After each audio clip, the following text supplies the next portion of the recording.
Good morning, ladies and gentlemen. I'm Edward Jeredjian, the director of the Baker Institute, and I want to warmly welcome you here this morning. Today's topic, the rise of China and its energy implications, could not be more timely. China, which has grown rapidly for more than 3 decades, is playing, as we all know, an increasingly influential role in global markets and international politics. China is a critically important party to global climate negotiations now taking place in South Africa, and its future energy policies will play a major role in the geopolitics of energy globally and in determining global climate emission trends for years to come.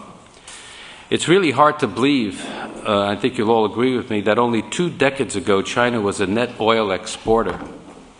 Now it is the second largest oil importer in the world. Our new Baker Institute study, The Rise of China and Its Energy Implications, finds that even with aggressive policies to limit demand that have been announced in China in recent years, China's oil use could easily reach levels comparable to today's U.S. levels by 2040. Chinese vehicle ownership has skyrocketed in recent years. In fact, more vehicles are sold each year in China than in the United States. The number of vehicles in China could continue to increase from about 78 million in 2010 to 200 million in 2020 and 770 million by 2040. As China becomes a major oil importer, it is also learning the hard lessons about how difficult it is to secure stable oil supplies through major international investments. Recent turmoil and political change in oil-producing countries, especially in the Middle East, where China's national oil companies have invested, such as Iran, Sudan, Libya, and Venezuela, have thrust Chinese diplomacy into the international spotlight. Last spring, China's military had to organize the evacuation of 30,000 Chinese workers from Libya. China shares common interests with the United States and other major economies in playing a collaborative role in conflict resolution in the Middle East and beyond. And when we were in China in several of our trips, I made this point both privately and publicly to our Chinese interlocutors and audiences. But China has sent mixed signals about how it envisions its future policy. In our deliberations today, we have many distinguished academic experts and prominent analysts who will discuss China's future path in the global economy and in world politics.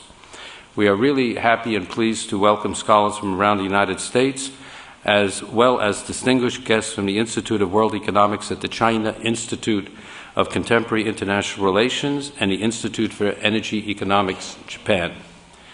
We also thank the Institute for Energy Economics, Japan, and Chevron Corporation for their generous support of this conference. Now I am pleased to introduce our opening speaker, Dr. Edward Steinfeld. He's a professor of political economy in the Department of Political Science at MIT and co-director of the China group of the MIT Industrial Performance Center. Dr. Steinfeld recently wrote one of the most noteworthy books on the Chinese economy and business. The title is Playing Our Game, Why China's Rise Doesn't Threaten the West.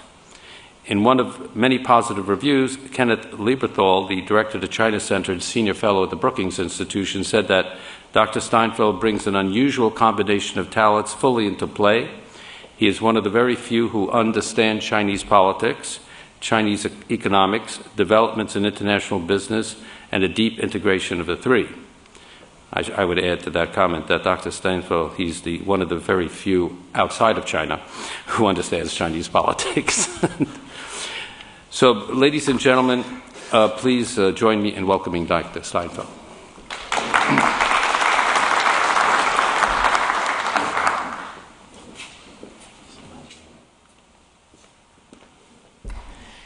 Thank you so much for that very generous introduction.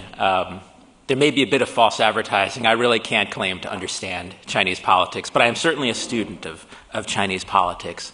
On a more important note, I want to emphasize what an honor it is for me to be here today. Speakers always say that, and they mean it, but I particularly mean it because over the years I've been a tremendous consumer of the research that the Baker Institute has generated. It's phenomenal research. There is an extraordinary body of scholars and scholarship that resides here at the Baker Institute. What I'd like to do today is talk a bit about long-term competitiveness between the U.S. and China, or long-term competitiveness as it applies to the U.S. and China. But rather than speaking in very broad terms, I'd like to focus that discussion about competitiveness in new energy technology for a number of reasons. Of course, new energy technologies are incredibly important today for every country in resolving resource constraints and issues of energy security and environmental concerns. But I think energy technologies, given their unique characteristics, have important ramifications for where innovation happens globally and what types of innovation happen globally. And those types of innovation, I would argue, feed into issues of long-term competitiveness. See whether I can advance my slide here. So just to begin the conversation, I want to start with something that Secretary of Energy Stephen Chu said last year, and he's been repeating it over the last few months, and it's an important statement. And what it basically says is that if you want to see state-of-the-art energy technology today, if you want to see state-of-the-art energy technology systems, go to China. Because frankly, as you tick through each of these areas, you'll find that new-to-the-world technology is being rolled out in China before it's being rolled out anywhere else in the world. So if you move down the list, China's now the global leader in energy technology expenditures. It's deployed the world's first ultra-high voltage transmission lines. It's built the world's largest high-speed rail network, as we all know. It's widely deploying advanced coal technologies. The new power plants that are being built are, for the most part, large-scale plants that are either supercritical or ultra-supercritical plants. China's building 30 of the world's nuclear power plants today. There's 60 under construction globally. 30 of them are in China. There have been some reports that construction stopped on these plants after Fukushima. My own research team in China has been visiting these sites. Construction is ongoing. It has not stopped. China is in the process of unrolling a large investment. We can debate the numbers. A large investment in alternative fuel vehicles. Wind power is being deployed in China faster than in any other nation. And as we know, because of some of the politics surrounding it, China is now the largest producer and exporter of solar PV panels. So a statement like this has implicit in it implications for national competitiveness.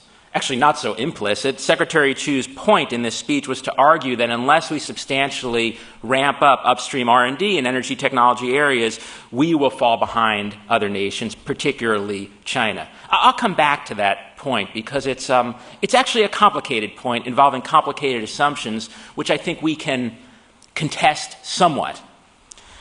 Just to underscore what Secretary Chu is talking about, I wanted to just quickly show you some figures about annual solar PV production by country, so that this is a very obvious set of curves here. What it says is, at around 2004, 2005, China went from being essentially a non-producer of solar PV cells and modules to, in a very small number of years, to being the world's largest producer. So you have here incredibly rapid scale-up of production, incredibly rapid scale-up of production, and incredibly rapid movement down the cost curve. Now, this is a very traditional set of technologies. This is almost exclusively crystalline silicon solar PV fabrication, but even in this traditional area, very rapid movement down a cost curve with very rapid scaling.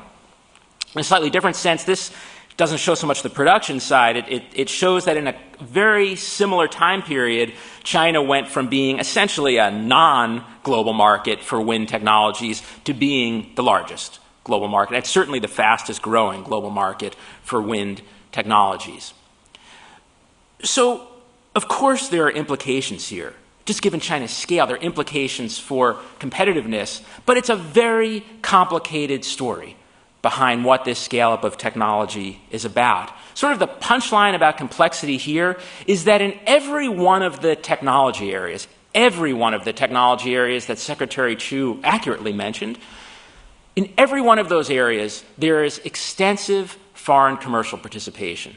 Extensive participation in the rollout of those technologies and the development of those technologies. It's true in solar PV, it's true in wind turbine production, it's true in civilian nuclear power plant design and construction. It's true in a variety of new areas, in coal gasification, in battery technology, battery chemistry development and manufacturing. So across these areas, we have extensive foreign participation. Just to give you some sense, I tried to represent here the number of companies that are involved in China today in wind turbine manufacturing and in the supply chain for wind turbine manufacturing. I broke this down by activities associated with the production of wind turbines. And what you could basically see is there are now a series of large-scale domestic Chinese firms that are in each of the key areas of wind turbine production. Very few of those firms were in existence 10 years ago. They're now global players in some respects, but certainly large domestic players in China. But also, as you can see in each of these areas, there is extensive foreign representation. This is within China, let alone globally. And of course, the foreign firms they're all global firms, global-scale firms. In nuclear, the story is also very interesting. I won't go into great detail here, but what this slide shows is, if I can get my pointer, there are three different designs being pursued now or being built now in China, major designs for civilian nuclear plants. Three are effectively improvements in use on relatively mature designs. The fourth, the high-temperature reactor, is a really new-to-the-world commercial-scale demonstration of gas-cooled high-temperature reactor technology. But as we can see, in the key areas of design and construction and fabrication, there are important Chinese players. But at the same time, we see very important, very large-scale global firms. If we move to actual fabrication of equipment, we see Chinese firms. This is for the Chinese plants, but also extensive participation by equipment suppliers, global-scale equipment suppliers. So the question is this: how do we interpret this kind of foreign participation in all of this rollout of technology in China? How do we interpret it? What's the implications for competitiveness? So let me give you two contrasting views. The first view, and it's somewhat implicit in Secretary Chu's point, is that what's really happening here is basically knowledge transfer. Basically, knowledge is being transferred from those who have it, global companies from advanced industrial nations, to those who want it, Chinese companies. And we could think of that knowledge transfer moving along a few different avenues. One is straightforward commercial transactions. Chinese entities want the knowledge, they buy it. A second mode here says that what's happening is China, in kind of mercantilist fashion, the state and firms together are using the size of the Chinese market as leverage to force global entities from advanced industrial countries, to transfer their knowledge to China. So it's not quite a commercial transaction. It's a somewhat mercantilist effort to force knowledge transfer. And there is some evidence for this in some areas. And then a third variant of this view of technology transfer is basically Chinese firms steal the technology. They just take it. Piracy. What all of these variants of the knowledge transfer story says is that what's happening is mature technologies are moving to China, where they are basically being duplicated through mimicry and reverse engineering, which is a pretty straightforward story for late industrial development. There are variants of that story with South Korea, with Japan, with a number of countries. There is some evidence for those patterns I just mentioned. But really my point today is to say that that notion of technology transfer, for the most part, doesn't apply to new energy technologies. It doesn't involve just a misunderstanding of what's happening in China. It involves a misunderstanding of what energy technology development is all about, particularly for energy technologies that are not yet mature, but which are massive integrated systems. So let me just say a word about that before getting to some concluding points. When we think about innovation, when many people at MIT think about innovation, they think in terms of electronics, where there is basically a lot of high-value upstream R&D, a lot of high-value product definition, product design, and that basically gets codified, and hand it off to a bunch of fabricators who engage in very thin margin, low value activities. It's the Apple iPod, iPhone, laptop kind of model of innovation. And it's a powerful model where design is pretty much detached from fabrication and scale up. And if you really want to make a lot of money, you probably should move into the design area. Although there are fabricators who are very scaled up in China. They happen to be generally Taiwanese or overseas owned. They make money, but in a very competitive, very narrow margin business. I would argue that energy technology is different. It's different for some obvious reasons. Energy technologies tend to be much more expensive than consumer products, as we know. These technologies often involve very complex, very large-scale systems, which actually are combinations of many old technologies and many new technologies. The product cycles for these technologies are very long. The lead times in development are very long in many cases. The products are expensive, and they're usually produced in relatively low volume, certainly relative to consumer products, consumer electronics, automobiles even. So in some ways, when you hear that issue about long lead times, very high costs, low volumes, at least in the back of your mind, you should be thinking about connections not so much between energy technologies and consumer products, but rather energy technologies and things like defense systems.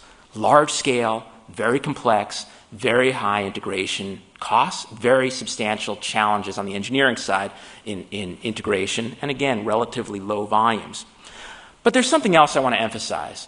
With the development of energy technologies, there's a particular kind of process that in part explains the long lead times.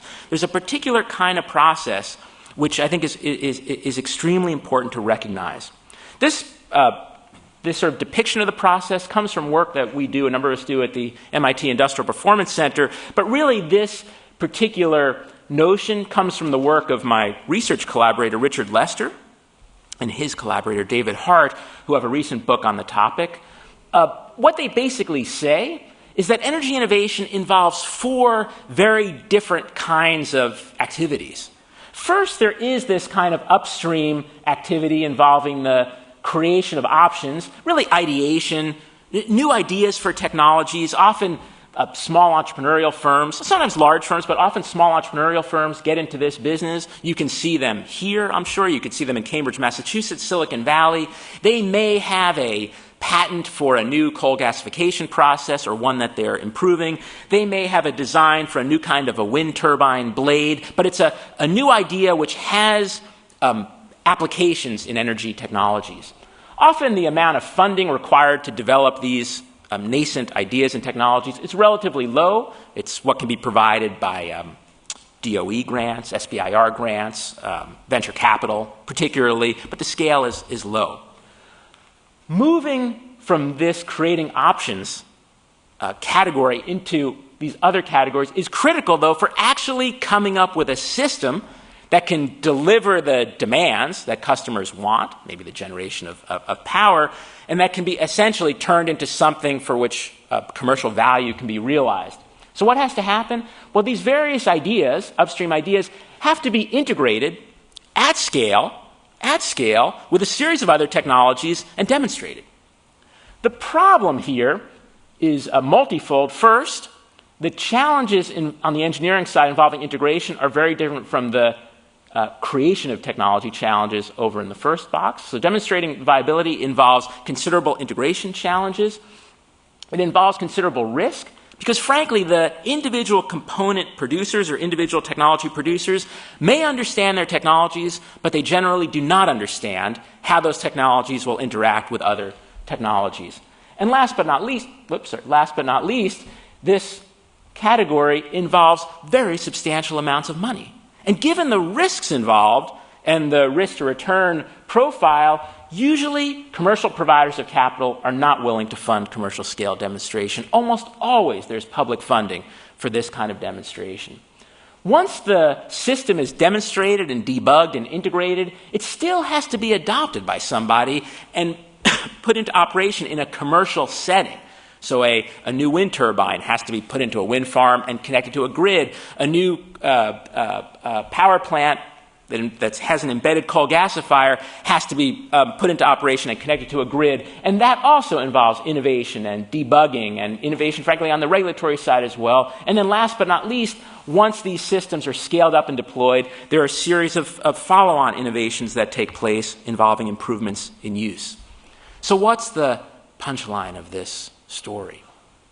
The punchline of this story is, right now in China, and in fact the heart of the story of Chinese technology development is that globally, the category of demonstrating viability and the category of early adoption is happening, not exclusively, but for the most part, in China, geographically. Creating options is for the most part not happening in China, at least not yet happening in China. And the improvements in use, or the innovation surrounding improvements in use, I should add, innovation is happening across all of these categories, but different kinds of innovation. Improvements in use innovation is also not generally happening by Chinese companies. So you have Chinese geography focusing on these activities, outsiders focusing on these activities, but all of the systems integration and systems deployment happening here in these categories in China. So let me conclude, actually, with just a few points about what this really means. The first thing is, the fact that this activity is happening in China does not mean that Chinese firms are engaged exclusively or even primarily in reverse engineering or mimicry. I can give you an example, maybe, that will illustrate why what's happening isn't really reverse engineering or mimicry. I'll give you an example of an American firm, an entrepreneurial startup, that has a coal gasification process. It owns that process, the patents for it. The process was actually developed by a major American oil and gas firm back in the 70s, but a small entrepreneurial firm has the process. It has developed that process or improved it in a lab. It's very expensive activity to engage in. It has demonstrated that process, but not at scale. It's demonstrated that process at a pilot level in the United States. It had to build a facility to do that. That facility cost about $40 million to build and about $1 million a month to run. For that process to be used, to be embedded in a power plant or embedded in a fertilizer factory, the process still has to be scaled up another 7 to 8 times, which will involve very substantial engineering challenges. And that process has to be integrated with the various operations of a power plant or a fertilizer plant. That involves intensive design work and intensive learning by doing. That firm did very well in this category, but had neither the knowledge to move into demonstration of viability, and it certainly didn't have the financing. As is a typical story today, it received financing in China, in part from partners who have knowledge about plant construction and design, and together they are they are co-developing new technologies. Co-developing new technologies rather than duplicating or transferring. How the value will be divided and apportioned in the future, very hard to say. Generally, these deals now are done as joint ventures. But it remains to be seen where the high value aspects of innovation really are. Second point related to co-development. What's happening in China in these two areas, of course, involves massive infusions of funding by the Chinese government and various levels of government. In some respects, given the risk-return profiles in China, the Chinese system is doing a public service to everybody in absorbing the investment risks in new technology. I'm not sure I would want my pension fund invested in these kinds of technology demonstrations, but that is what's happening in China. But the more important point here is that the story in China, in these categories, is about more than just money being pumped in, and it's about more than just subsidization. What's happening in China is that lead times in the demonstration, moving from demonstration to early adoption, have been compressed dramatically. Compressed dramatically. And what that means is that designs are being generated which often simplify or sacrifice component performance in exchange for overall ease of manufacturing and overall reliability of the system. That drives down costs, and also drives down lead times, and arguably, we'll see as these systems get deployed, arguably lead to better performing systems and easier scale up. I will say that the multinationals that I mentioned earlier that are operating in the Chinese environment, whether they're big firms or small firms, are learning lessons about this, learning lessons about these aspects of design and scale up. And these lessons apply to energy. Frankly, they also apply to defense systems. Just the last point in conclusion. It is not the case, as I said earlier, that knowledge is simply being transferred. Rather, I would say there is critical innovation still happening in places like the US, in a number of areas here and here. The fact that demonstration and scale up and long-term production costs have been lowered in China, in many ways is a good story for us here in the United States because it's lowered barriers to entry for innovators. Innovators in a variety of areas, solar PV is a good example, innovators don't have to build their own fabs. They can simply take their innovations to China for very rapid scale up. That's a great story for many innovators here. But that shouldn't blind us to the fact that key innovation in fabrication, in demonstration, fabrication, scale up and deployment is now happening geographically in China. Unlike in electronics, the fact that those activities, those midstream activities are happening on that geography means that core critical innovation is happening there. That's not necessarily an issue of competition or head-to-head competition with the United States, but it is an issue of public policy for the United States. It's an issue it's an issue which says we can't simply rely on trade threats or demands that China lower its levels of subsidization and expect that to lead to across-the-board innovation in the energy technology system in the United States. We can't simply, similarly, expect a lot of or further investment upstream to lead to across-the-board innovation capacity development in the United States. If we really want across-the-board innovation capacity to develop in the United States, we have to get into the business or back into the business of commercial scale demonstration with public funding in many cases, and we have to get back into the business of early adoption of state-of-the-art energy technology systems, as opposed to simply going to China or other countries like it, Brazil or others, to see these technologies deployed. I am very optimistic about this particular division of labor that exists today. I'm very optimistic from the perspective of the rapidity of rollout of new technologies. I'm very optimistic from the perspective of entrepreneurship in the United States.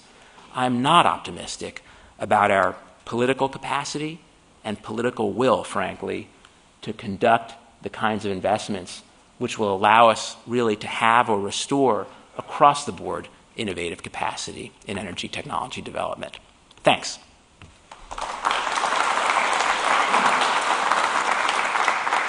There may be time for just a couple of questions. Great. Any questions? Are these concerted efforts by the government, or are these actions just happening by circumstance? And Thank you. It's a very important question. China today, as you all know, it's a very complex system in a very rapid period of transition. So the answer to your question is all of the above. So in some areas, in some clear areas like civilian nuclear power development, there is a clear central governmental push to develop a national fleet of reactors and also to develop a variety of design capabilities. That push is coming from the top down, and it involves commercial actors and state actors. Then there's a second kind of phenomenon in which actors related to the central state, sometimes they're state-owned enterprises, sometimes they're local governments, they understand that energy technology development, broadly defined, is a legitimate area to invest in China. It's part of the plan, basically, in a positive sense. So they effectively have the green light to take resources that they control and invest it without really seeking permission. All three of the oil and gas majors in China today have technology development arms. At least one of them. I tend to do some work with CNOOC, the Zhonghaiyou, the offshore oil company. Their technology investment arm is investing in a full array of technologies, most of which have nothing to do with oil and gas. And those decisions, as far as I can tell, and in my interactions, are made inside the firm, quite contentiously, I should say, inside the firm, because many of the oil and gas people who are concerned about the bottom line are not so happy about some of these investments, which are very high risk and very long term. But there's a third aspect of this funding, which I think is fascinating. Local governments in China, by local I mean everything from provincial governments down to municipalities, local governments, particularly on the coast, have a high degree of liquidity. They control very large pension funds now, other kinds of funds. They are now investing those funds in no small part in entrepreneurial activities, especially in new energy technology development. But they are not making the investment choices. Increasingly, what we're seeing are private equity firms, often started by returnees, Chinese who have engineering degrees or other kinds of advanced degrees from the US or Europe, have returned, set up private equity firms, and local government money is being channeled through those private equity firms into energy technology investment, sometimes into entrepreneurial investments, sometimes into commercial scale demonstrations. That is a rather remarkable and interesting combination of public and private mechanisms. Very high risk profile for those investments, but it will be worth seeing how those play out in developing innovative capacity across really all of these categories. In your slides, you showed very rapid increase of Chinese production of wind turbines and solar panels. I'm just wondering to what extent this is due to the low cost of Chinese labor or low cost of Chinese, let's say, land or finance or subsidy. Yeah, this is it's a very important question and a complicated question. I don't have a definitive answer, but my work in China at least suggests a few things. The first thing I want to mention about this is this very rapid ramp-up is not exclusively a Chinese story. It's a complicated international story. So there are now almost 100, depending on how you count, Chinese firms in solar PV manufacturing, but there are 10 major ones. All 10 were started by returnees. For the largest 5 of those firms, the senior management team is composed exclusively of returnees, so these are very global individuals. The production equipment is almost exclusively from global companies like Applied Materials, and much of the high-end componentry, interestingly, also comes from overseas.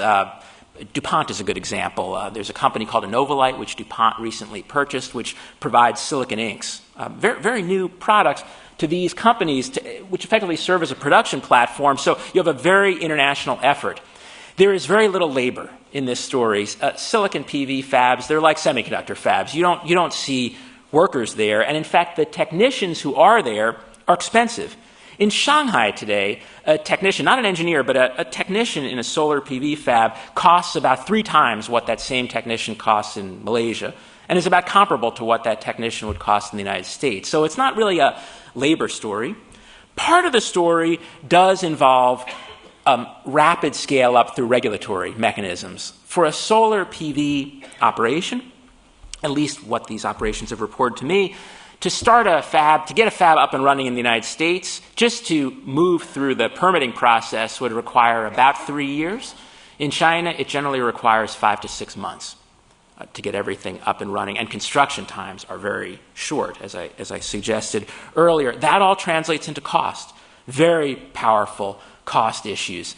And last but not least, what seems to be possible in China, this applies much more to wind turbine manufacturing than solar PV, but what seems to happen in China is that you get a concentration, a broad concentration of suppliers who are China-based, and these fabricators can effectively use their size, their own size, and leverage their size to push down costs in the supply chain. In effect, what they're doing is they're not scaling up as technology companies. At least in solar PV and wind, they're scaling up as commodity producers and using size in the supply chain to try to squeeze down costs. They're not having an easy time. For many of these firms today, Chinese firms in solar PV, I should say Chinese, they're publicly listed generally on the New York Stock Exchange or NASDAQ. More than a few of these firms are suffering negative margins today. They're competing intensely, suffering negative margins, and as you know, you can't make up negative margins with volume. It doesn't work. So they are trying desperately to move out of that mode, and that's part of the reason why they're embracing so much of this high-end componentry and materials from Western entrepreneurs. But last but not least, there is, of course, subsidization. Of course, much of it local subsidization, whether it's free land or other kinds of free grants, sometimes financing, that go to these firms. I think it's worth studying, and I don't have an answer to this, worth studying how the subsidization that fabricators receive in China compares to the subsidization that fabricators receive in the U.S. In my own state of Massachusetts, we had a very high-profile case of a solar PV manufacturer that received a lot of state grants and then subsequently moved to China and ultimately declared bankruptcy. But the relative size of the subsidies is something worth paying attention to and studying. While the microphone's moving, I should say in solar PV, because these producers are all involved in traditional crystalline silicon, there are opportunities for Americans to move into new areas. There are a variety of thin film technology processes which have yet to be scaled up. They're not being scaled up in China. There are opportunities here. We have had one politically highly contested example with Cylindra. But in these, given the kinds of risks here, when N equals 1, when there's one major investment, that's not enough. Regardless of whatever politics may be involved, you need a portfolio of these kinds of investments really to scale up and move down the cost curve. Yes, sorry. Excuse me. Earlier you said that you wouldn't want your pension funds to be risked in one of these ventures. So why should the U.S. taxpayers be expected to bear the risk? Why not let the Chinese continue to bear the risk and simply essentially garner the benefits of their risk-taking?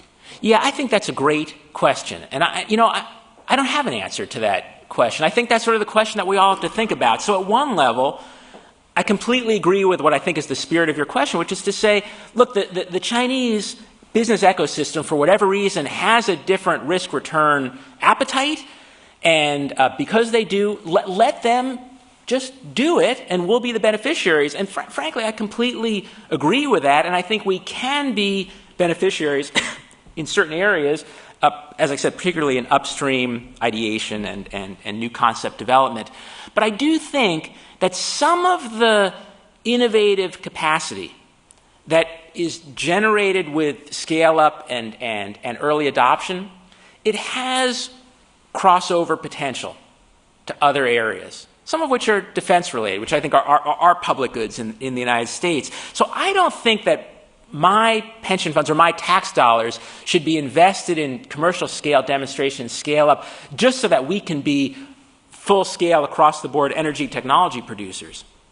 Not just because of that. But when I hear organizations like DARPA, very creative organizations like DARPA, saying that they're searching for new ways, new abilities to manufacture that will reduce lead times and that will reduce design costs and component costs, when I see that and see my tax dollars moving in that direction, I don't quite understand how we're going to develop innovative capacity in that area if we're not really demonstrating, scaling up, and at least adopting in an early sense some of these kinds of technology systems. I would argue that in defense, the demand is not large enough and the range of technologies arguably isn't quite broad enough to encompass the kinds of innovations and crossover innovations that energy technology involves. And so in that sense, I think there is an argument for tax dollars, for public resources being spent in some of these areas.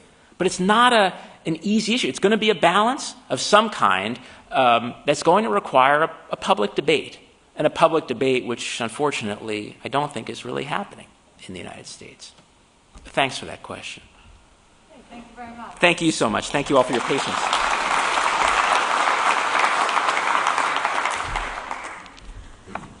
Okay, well, that was great, and the next talk will also be great. I was out to lunch one day with the head of Bloomberg News for energy, and he told me that stories that quote Edward Morse have 15 times more readership than stories that don't quote Edward Morse.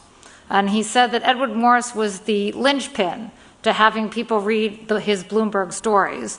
And so it is with our conferences. Every time we have a conference where Edward Morse is keynoting, we have standing room only, as we're having today.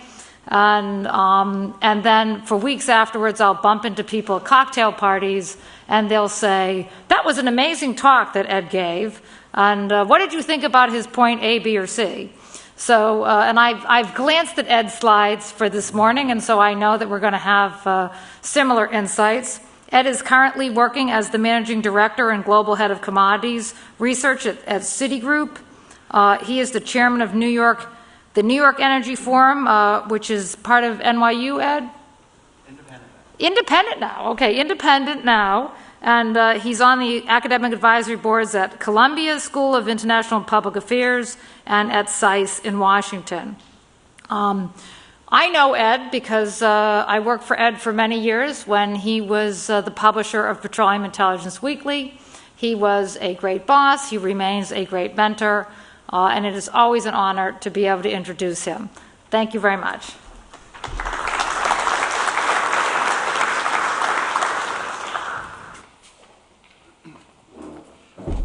Thanks very much, Amy, and thanks again for embarrassing me by an overly kind introduction.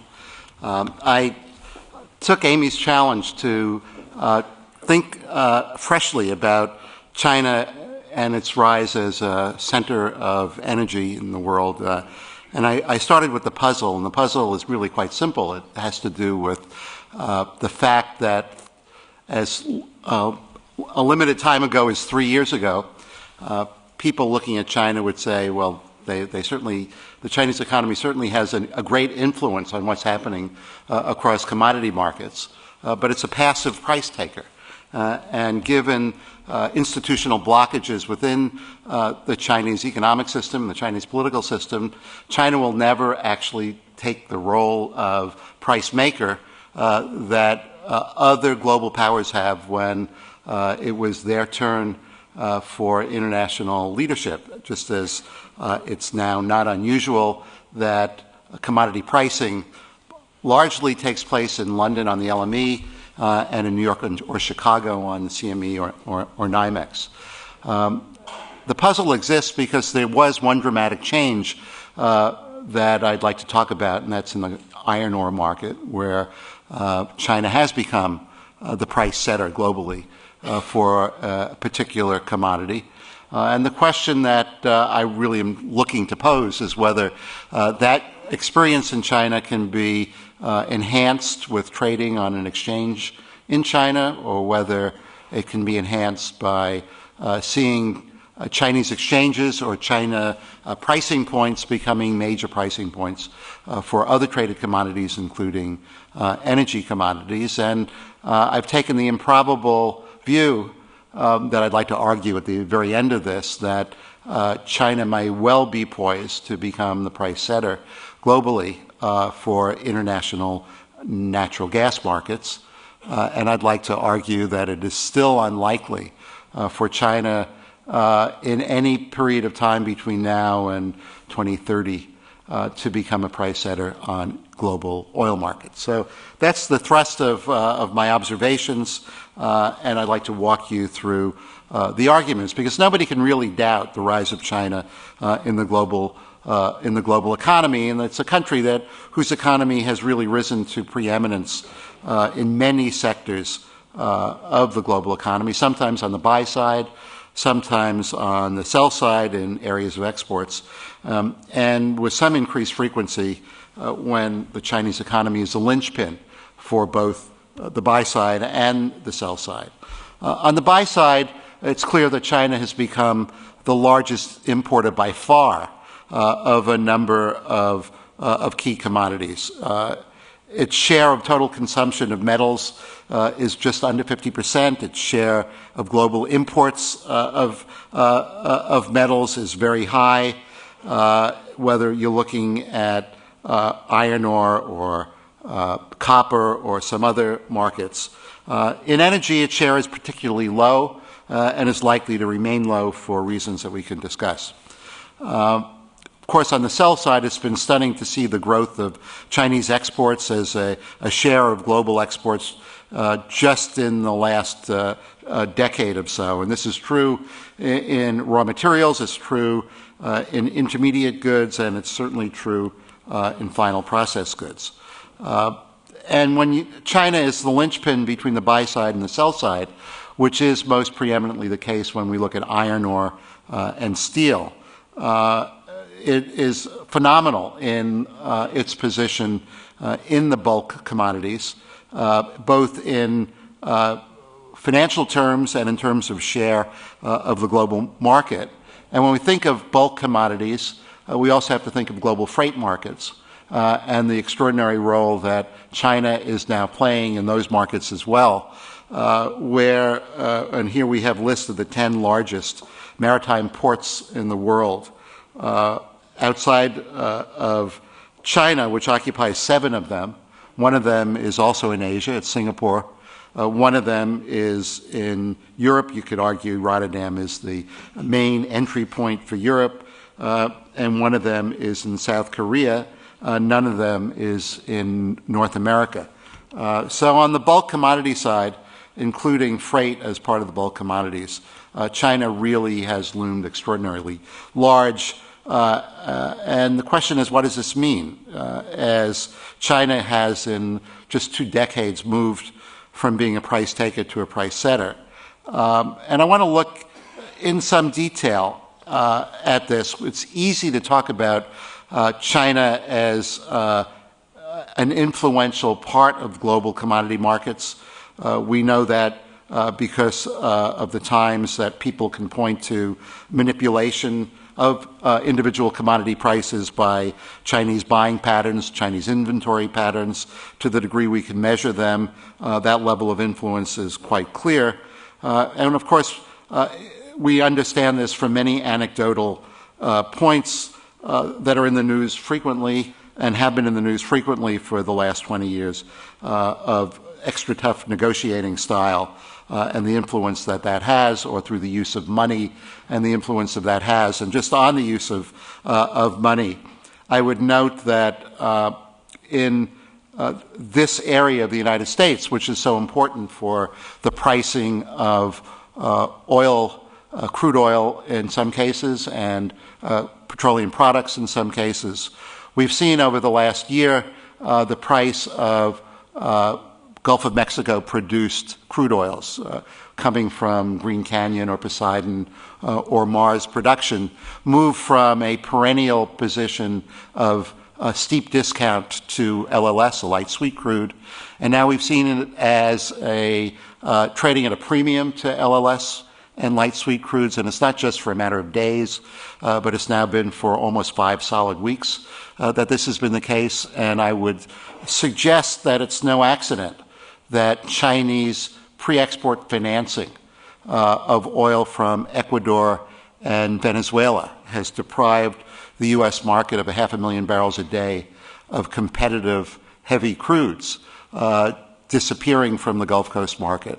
And I would suggest that one of those consequences of Chinese pre-export financing has been the now structural premium that exists in the market for Mars-like or Mayan crude traded in the Gulf of Mexico. And of course, there are a lot of other tougher kinds of stories about Chinese buyers threatening the lives of individual sellers in individual OPEC countries unless prices are changed to be more suitable. But the remarkable thing is that so far there's been no international trading that's taken place in any measure of importance on Chinese exchanges. The only commodities that have kind of international sway are precious metals, and it's no wonder that that's the case given China's dominance as a buyer of gold in the international gold markets. But China's share of paper trading on its exchanges is really very, very small. China has something just under 50% of global imports of copper, and look at the notional amount since 2006 of trading on the Shanghai Futures Exchange of its copper instrument, as opposed to trading of copper on the two dominant exchanges coming from the global power of the 19th century and the global power of the 20th century, namely the UK with trading on the LME and the US with trading of copper on the COMEX. And this has remained limited even as trading has mushroomed on Western exchanges. So, we can ask why this is the case and why people have asserted that it will be impossible for China to ever replace, or certainly not in the next decade or two, to replace or even compete with the financial centers of the U.S. And Europe for capital involved in investments into these commodity markets. We have, however, this really interesting case of iron ore and to some degree steel. And while it's true that the Chinese economy is now dominating the pricing of this, and the Chinese economy has become the price setter of copper, there's still no trading of any importance of copper on any Chinese exchanges. A year and a half ago, the iron ore business was a lot like the LNG business. People said, in looking at it, that there are structural reasons why there never will be a spot market developing in iron ore, the way people say it is impossible for a spot market to develop in LNG. And yet, in the very short time of 18 months, an old structure has given way to a new structure. And it was not a slow process. It was really a rather dramatic and sudden process.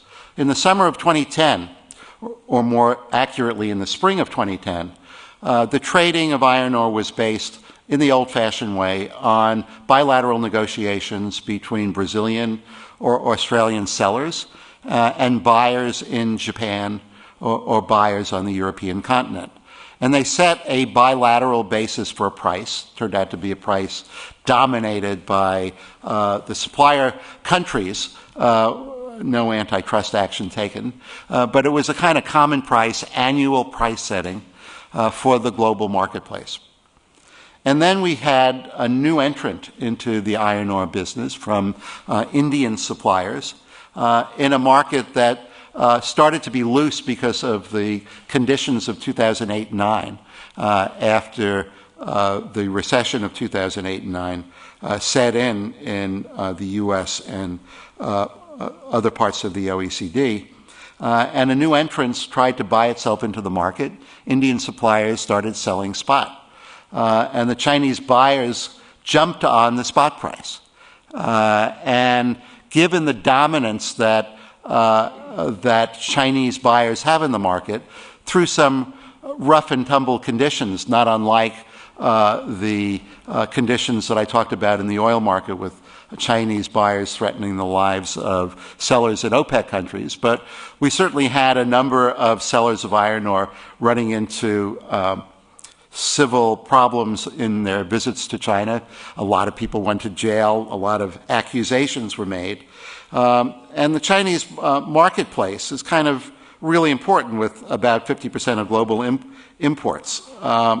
And what's happened is that trading in iron ore began. It began with indices set by Platts pricing service, by the CME, by the London Clearinghouse.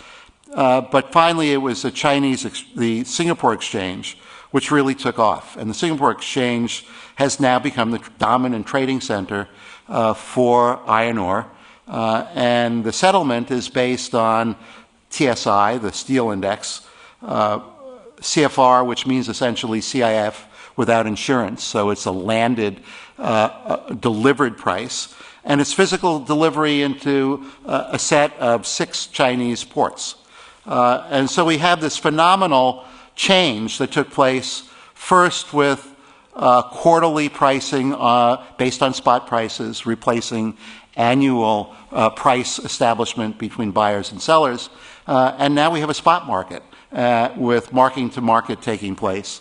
and it has increased rather dramatically over the course of 2011. So you can see that as the spot market took place, trading occurred on the Singapore exchange. Probably similar volumes if I had these pictures up in Chicago and in London. But now the Singapore exchange has kind of mushroomed and taken over the marketplace. And I think the instructive lesson is what happens when market forces kind of take over. And the question is whether there is a desire or a will in China, given Chinese regulations, given the difficulty of protecting property rights, given the relative impossibility of free convertibility of currencies, whether those obstacles will be overcome to enable full price setting to take place in a Chinese marketplace, other than what's now taking place, namely price setting in the largest of the bulk commodities traded in the world, based on settlement in Chinese ports, but based on a Singapore exchange. The slides, which will be available to you, go over what's missing in terms of establishment of a viable futures exchange for commodities, or indeed for other things in China, despite the huge size of the economy.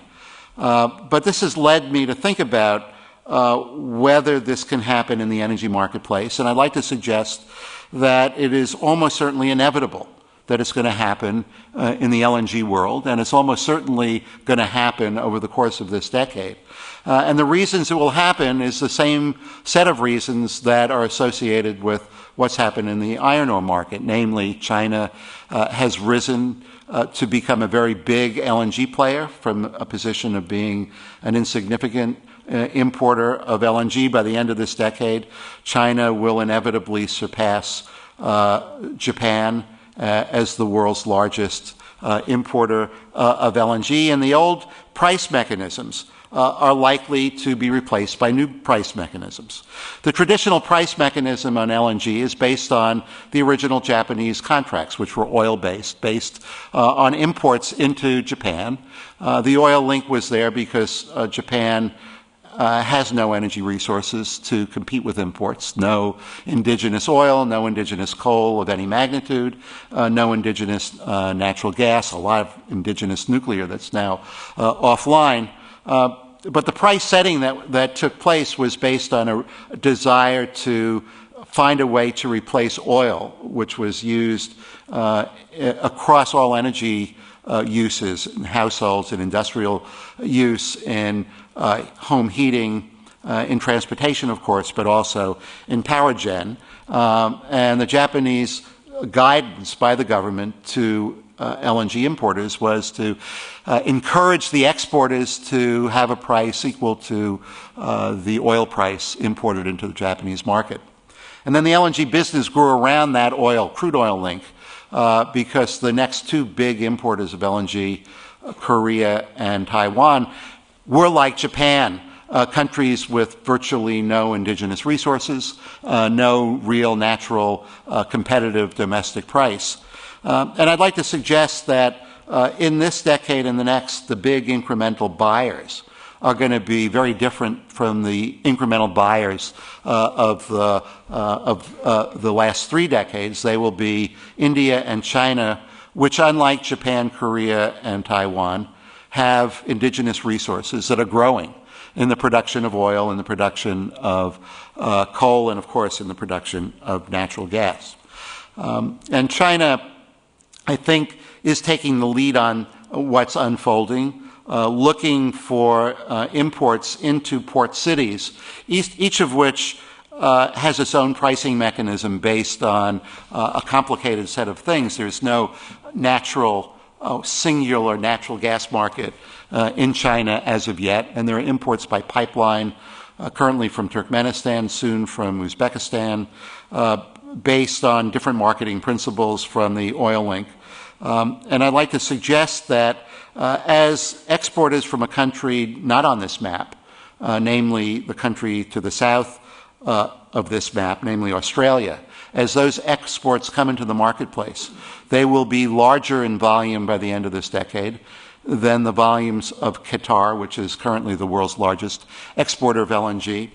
Unlike Qatar and traditional exporters of LNG in bulk, there is no natural seller that wants to establish a price, but there are a dozen sellers from Australia who will be picked off one after the other by Chinese and Indian buyers. And I suggest that will be the mechanism for price setting by the end of this decade to take place in LNG based on Chinese imports, a price where there will be a domestic marketplace that will be setting the price rather than a linkage to crude oil. And it still remains an issue as to whether there will be price setting on a U.S. exchange, a British exchange, Singapore exchange, or an exchange based in China. So I thank you for your forbearance, and I hope I've challenged you a bit, and I look forward to any dialogue anyone might have.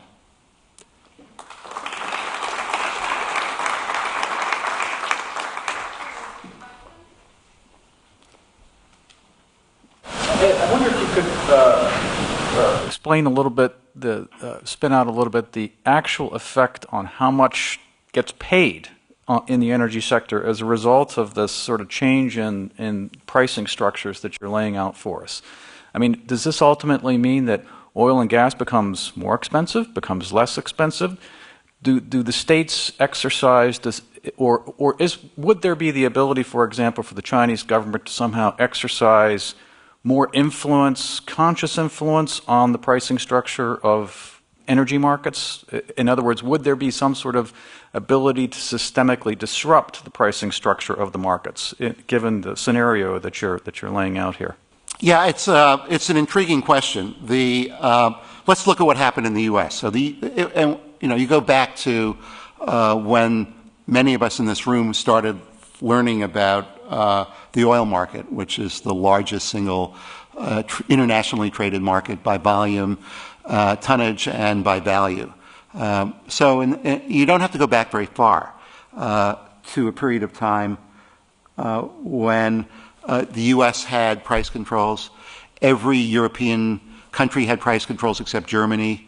Japan really didn't have price controls, but prices were impacted. And every exporter, except maybe one or two tiny ones, exercised the border price for LNG. And I would note that Amy and Al Troner and I wrote the original International Crude Oil Handbook that EIG has, which is still kind of the best statement that I know of the history of how this unfolded. So the U.S. decontrolled oil prices.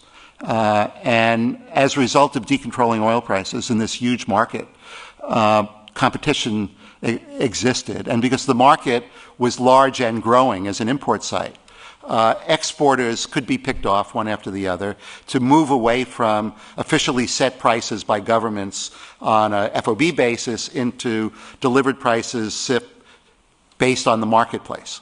And it was something that happened over a 4 or 5 year period. The price of oil went radically down, and I think there's no one who could argue that the most influential factor in that was the opening up of the U.S. marketplace to international competition among suppliers for entry into the market. So yeah, the initial thrust of opening a market where you are the recipient of most of the product being sold will be lower prices. Now, what happens later on, I think there are a couple of things to think about. One of them is, did the U.S. or the U.K. benefit from having these markets? Absolutely. Look at the amount of transactions that take place. Look at the employment that takes place. Look at the financial flows. Look at all the secondary and tertiary impact of having a global financial sector located within a country.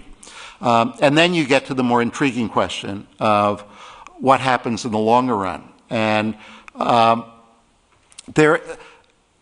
many of us in this room have been involved in the debate of the last 5 years in terms of whether the entry of two market participants, passive investors and algorithmic investors, have created uncertainty, volatility for sure, but also an opening for market manipulation or price setting that's not what a competitive marketplace would offer.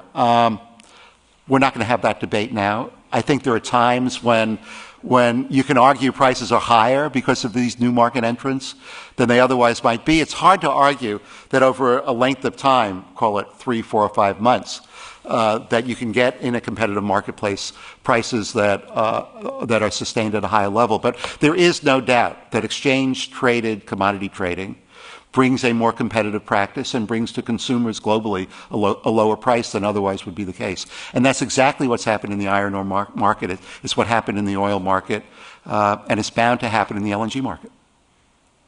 One last question. He has a follow-up? No follow-up? Okay, great. Yeah. Okay, so what you're saying is that it actually strengthens the ability of markets to deliver mean reversion price. Yes. And it creates the mean reversion price level. So we had a mean reverting price in crude oil, WTI or Brent, $19 to $21 a barrel for 15 years. And then there was uncertainty. People called it speculation, but I think it was structural change in the marketplace. And we now have mean reversion both in WTI and Brent at $92 a barrel. It's been very stable for a couple of years. And it suggests that the turmoil or the cost inflation that occurred was a set of exogenous factors that upset the whole price discovery mechanism. Thank you. I think your slide pretty much indicates most of the commodity has been globalized through all the exchange platforms. But yesterday, the natural gas price closed in the U.S., I think still below 360.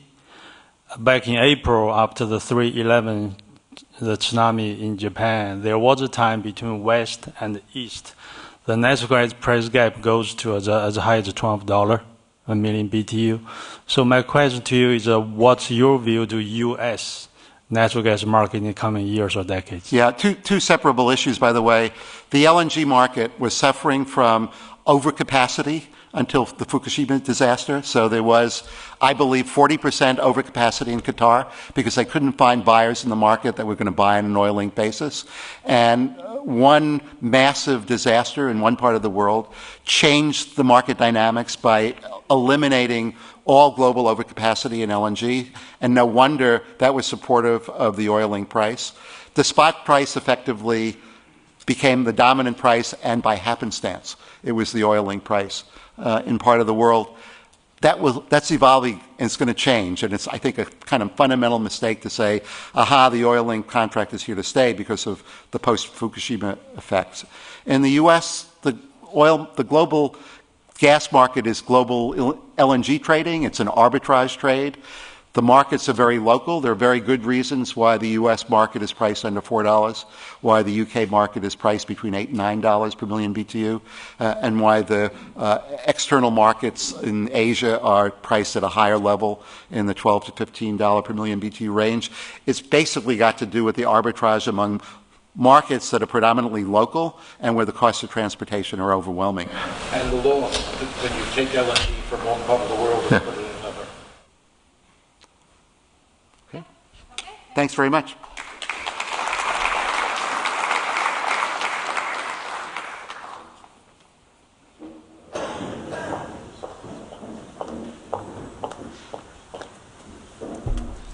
Our next speaker is Yan Wang, who is the managing editor of the China Investment Strategy Bulletin for BCA Research. He joined BCA in 2002. It's always a great pleasure. I have spoken around the world and at the BCA conference with people from BCA. They're really a great analytical service, and so we're really interested to hear what Yan Wang has to say today. He'll be talking about the short-term future of the Chinese economy.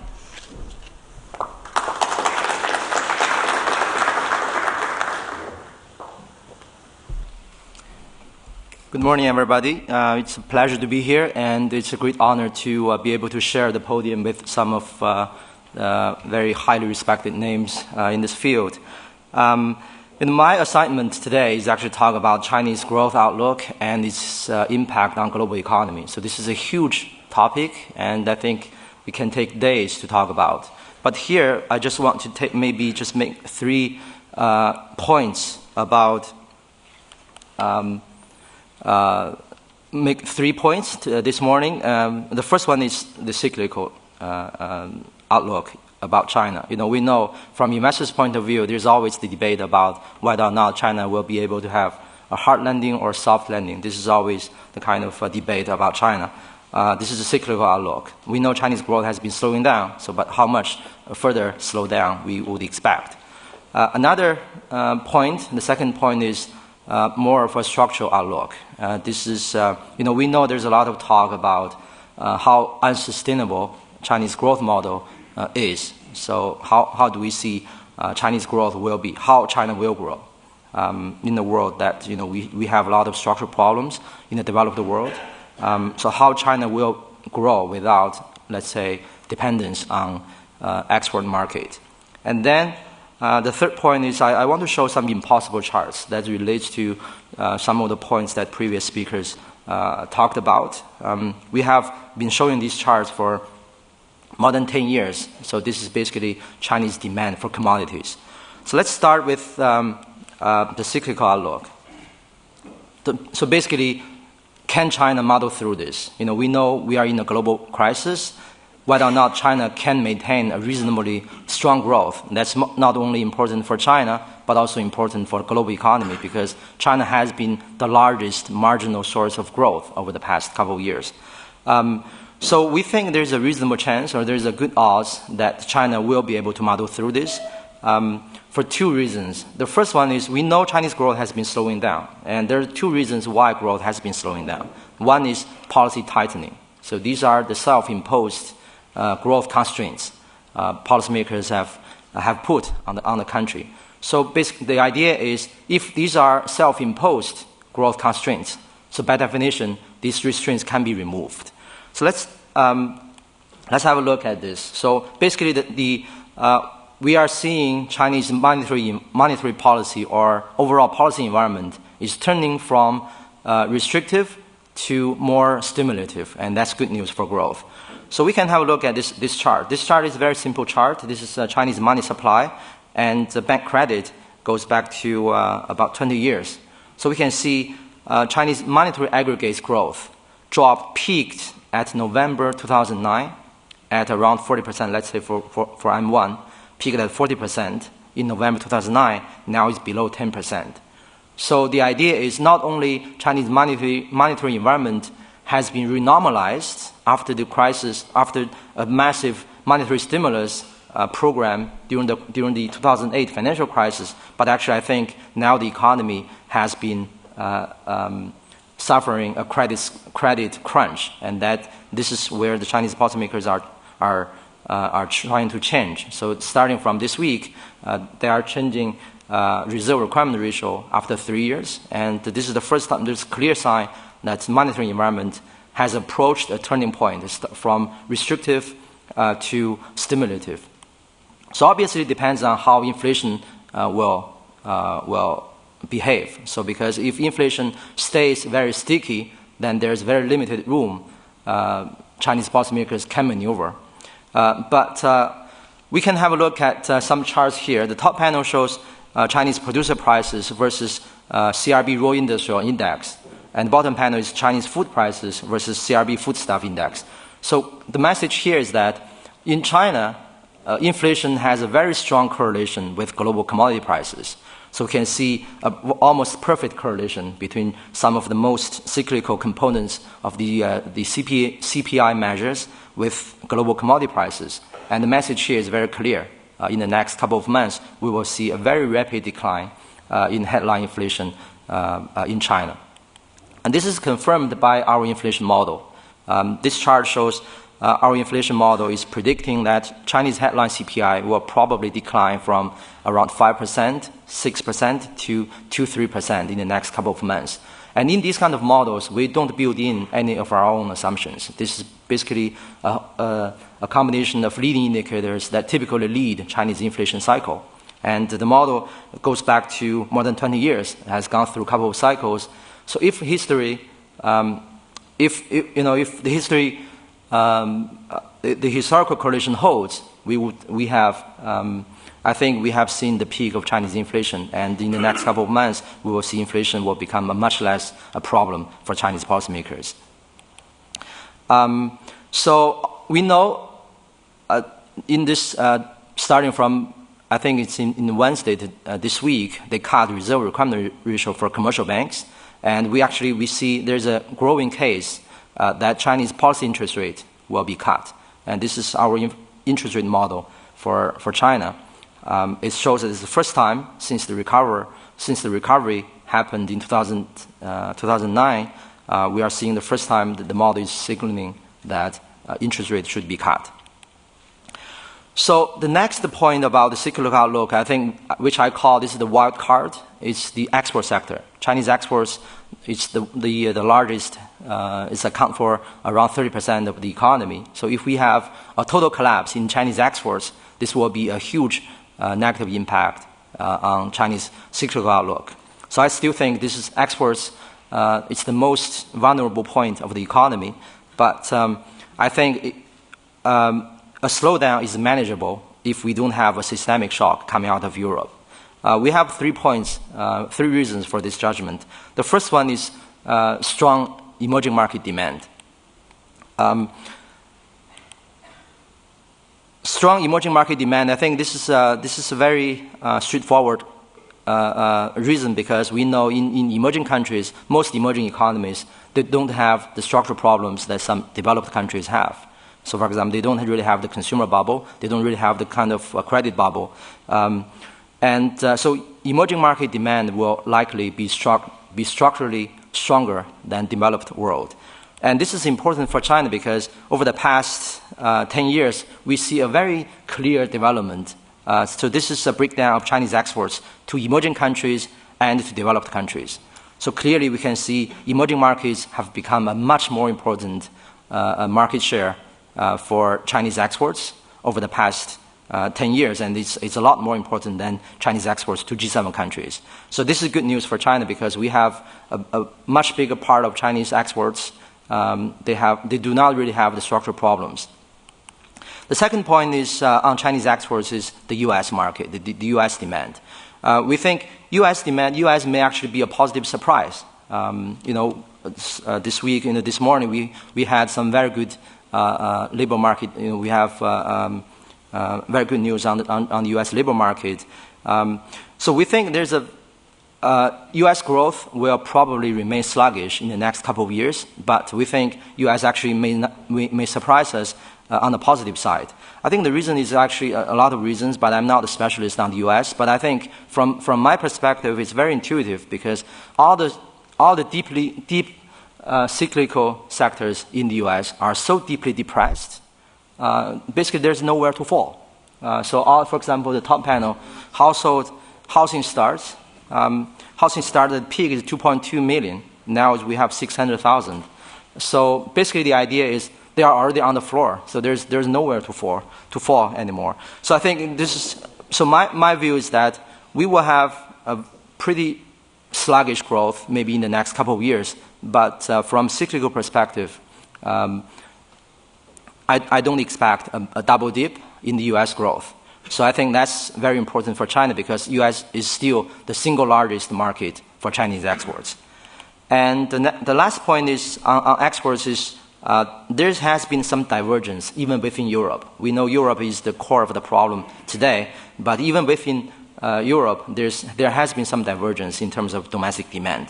And this chart is I think it's very clear. Chinese exports to Italy, the red line here, has collapsed over the past couple of months. But Chinese exports to Germany is still growing.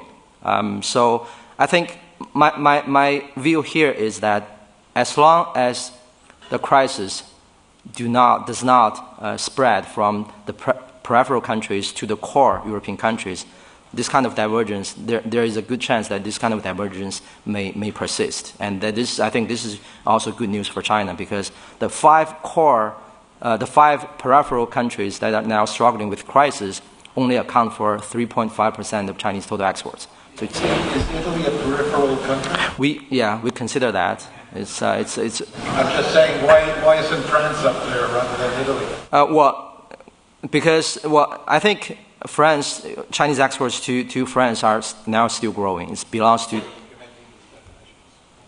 Yeah. So, the peripheral. I mean, this PIIGS countries or PIIG as these countries. There's 5 countries that are mostly affected by the crisis, by the sovereign crisis.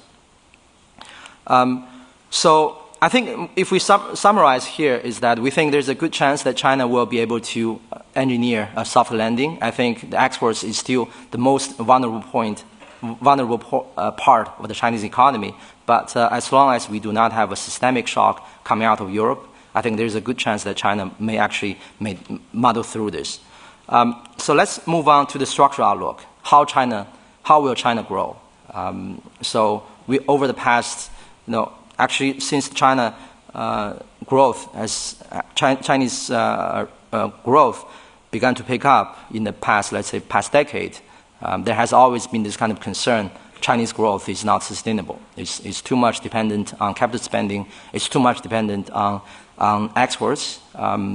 So obviously, Chinese policymakers share similar concerns. So what do we see Chinese growth will be? How will China grow in the next, let's say, 5 years? So I think the first major driver of growth will remain capital spending. I know in the investment world, there's a lot of people are concerned about Chinese capital spending as a percent of GDP is too high.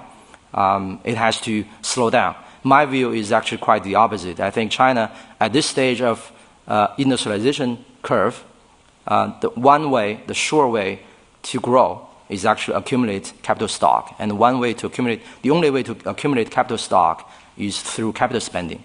And the fact that China has tremendous amount of domestic savings, I think that's a good thing for China. It's a blessing for China because it enables the country to accumulate capital stock without overdependence on external supply of capital. I think this is a very critical. This will remain a critical driver for Chinese growth, and this means that over the next couple of years, Chinese growth will be very capital intensive, will be very commodity intensive, and that has implications for commodity market, obviously. The second point, so we can have a quick look at this chart. This chart, the blue line here, this is a gross fixed asset formation as a percent of GDP for China. So obviously it has been going up. In the past 30 years, there has been cycles, but the trend is very clear. Capital spending has become a much more important driver for Chinese growth. Some people say this is unsustainable, but I think this is the only way that China can grow. For example, we take India, for example. India has been a very good growth story over the past couple of years. And the most striking feature that I see in the most important structural change in the Indian economy is that India is becoming more and more like China. So we show Indian capital spending as a percent of GDP has increased significantly over the past 10 years. So the reason why India is catching up to China is because India is copying China model, and I think this is why for a developing country, capital spending will be the key driver for growth. Another driver for growth is the consumer story, and we know the flip side of this chart is actually consumption as a percentage of GDP has been falling. So the reason for that is actually because China has a lot of savings. So the flip side for consumption is savings. So we know China has a very high savings rate. So a couple of reasons for that. But I think the two important reasons that I find compelling is, first one is because China doesn't have a well-established social safety net. So basically there is China used to be a socialist country or communist country, but now China is probably one of the most capitalist systems in the world. So basically people don't really have a lot of social coverage by the government. So that's why, if the Chinese people, they have to save for pension, for their pensions, for for their education, for hospital, for healthcare. So of course, there's a lot of precautionary savings in the economy. And I think this is where changes are happening. So this chart, I think, is a perfectly U-shaped curve. It shows Chinese government budgetary expenditure as a percentage of total public health spending. So this chart goes back to early 1980s. Basically, that's when China began its economic reform. So we can see almost immediately after China's economic reform, public expenditure on healthcare was declining. And the trend declined until somewhere between 2002 to 2003. So the trend bottomed there. And then over the past few years, it just increased significantly. So this is a perfect U-shaped curve. I call it a policy U-turn on social safety, on social welfare. Because starting from economic reform, when the economic reform started in the early 1980s, the government was reducing its provision of public health care expenditure. And then over the past few years, they have been ramping up expenditure on healthcare. Or we can show similar charts on some other social welfare programs. So this is for pension. This chart shows in 2005, less than 30% of Chinese workers were covered by some kind of pension plan. Over the past few years, obviously, the trend is very clear. It increased from 30% to now more than 45%. So we can show similar charts on education, so basically on all kinds of social welfare program. So the point here is that the government has been trying to reestablish a social safety net. So the idea here is that they can encourage people to save a little bit less and to spend a little bit more. So I think this is a very critical point for Chinese growth. Another reason why Chinese savings rate is high is because of the demographic profile. And so this chart shows a gross domestic savings rate has a very close correlation with a country's demographic profile. The red line here is working age population as a percentage of total population. So it shows that in the next couple of years, working age population as a percentage of total will reach a peak in China. It will probably, in the next 3 to 5 years, the ratio will peak. And so I think as the ratio peaks, the country's savings rate will decline. And again, the flip side of that is consumption will increase. So these are the two most important drivers, I believe, will make the consumer story a very interesting one. I think consumers will become a more important part of the economy in the next couple of years, but still, I think capital spending will remain one of the most important drivers for growth as well. And the third growth driver that I believe will be the service industry. So we know in China, the manufacturing business is very competitive. Compared with service industry is much less competitive. And so this is where the Chinese government is trying to boost. According to their 5-year plan, this is Chinese service industry value added as a percentage of GDP. So obviously it has been rising. In the next 5 years, according to the red line there, is their 5-year plan for 2010 and 2015.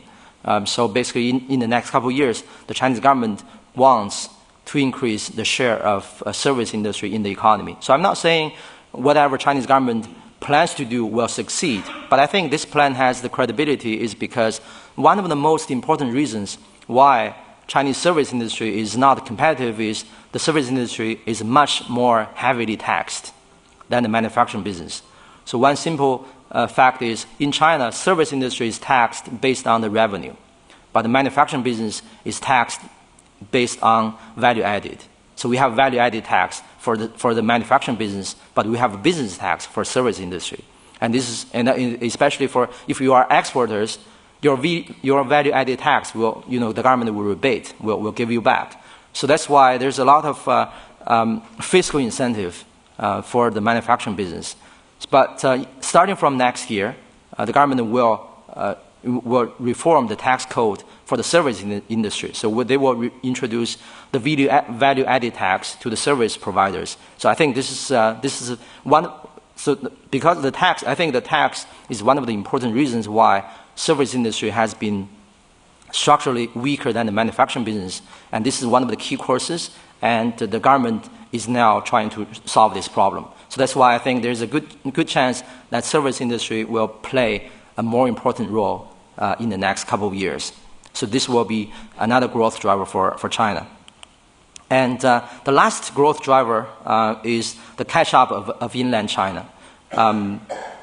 So I think this is the fact that we know China is a very rapidly developing country, but the fact is there's a huge disparity among different regions. So we can have look at this chart. This is a per capita GDP by different provinces, and the red bars here are the coastal region. So we can see some of the most advanced coastal provinces, they are actually among the high income or middle income countries in the world.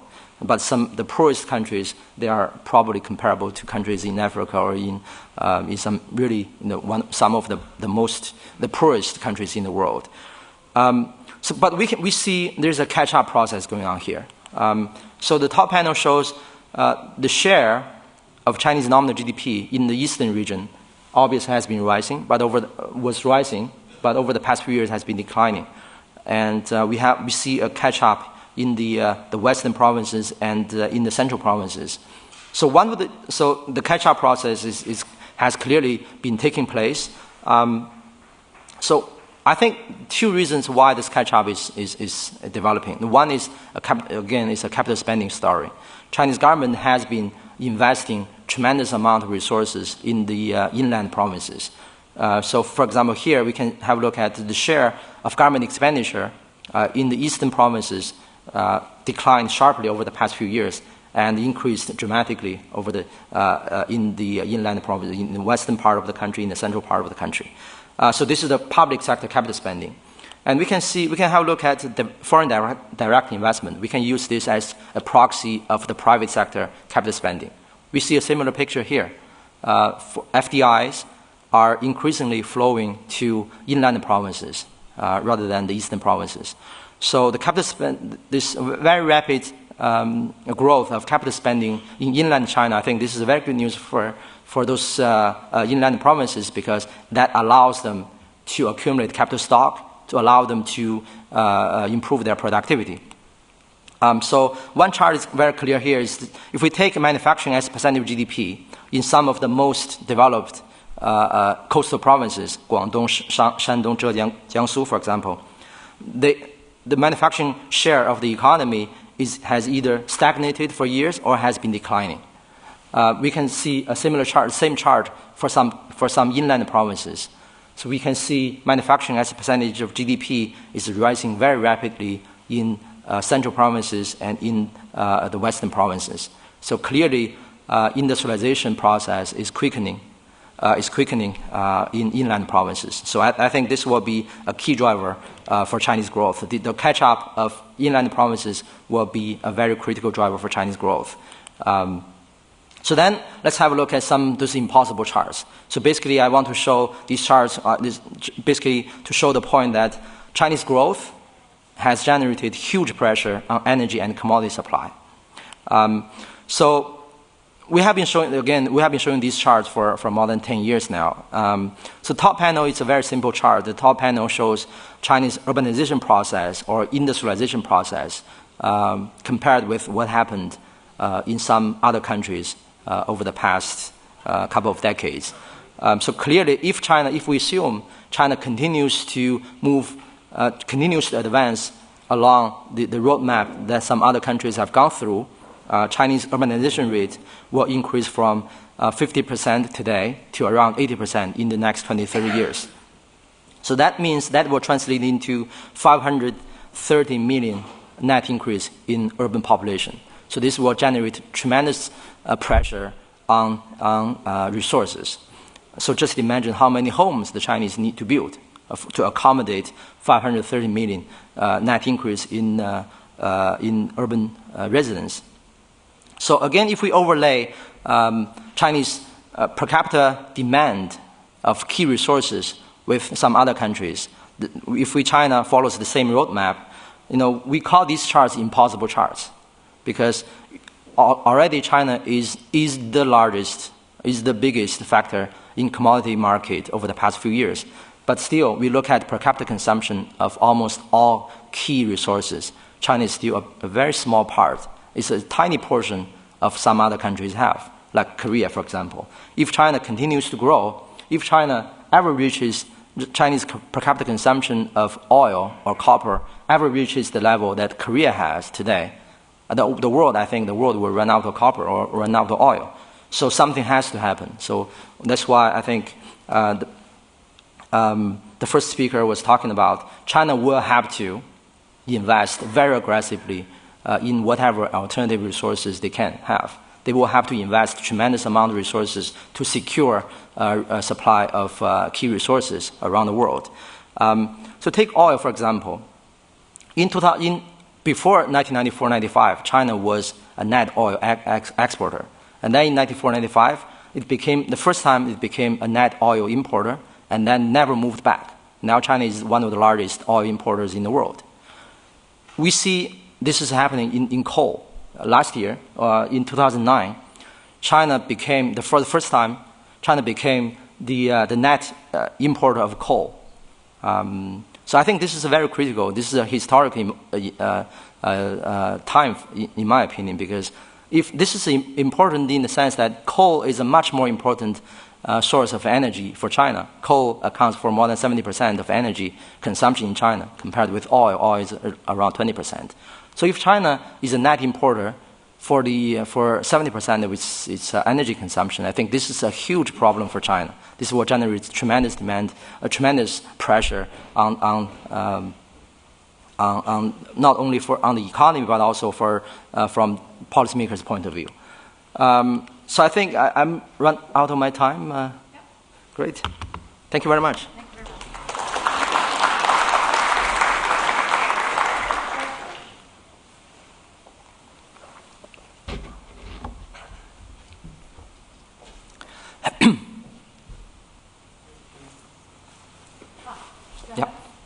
Yeah, I wanted to follow up on Al's interruption to you on Italy, and maybe the next speaker, it's his territory. But as I look at that number, it strikes me that the overwhelmingly logical explanation is that over the course of 10 years, China has taken every single export market that Italy had away from it. And this is just the result of it. So China was exporting a lot of intermediate goods to Italy, and now it exports nothing. But Italy doesn't have a market in a whole bunch of sectors that Chinese entrepreneurs have taken over, which is not really good news from a global perspective, and has consequences. And I just wonder how the consequences, which are kind of growing politicization of foreign exchange policy and trade policy, affects everything in that growth path. Well, I think the fact is simply Chinese exports are becoming more and more diversified. I think that's the key message here. China used to account for the developed countries used to account for 50%, more than 50%, 60% of Chinese total exports. Now they are becoming much less important. So I think this is good news for China because if you depend on one single country, this is what happened in 2009, 2008. Chinese exports total collapsed. This due to a synchronized global recession. But if we don't have this kind of problem, I think that should be a good news for Chinese demand for Chinese exports.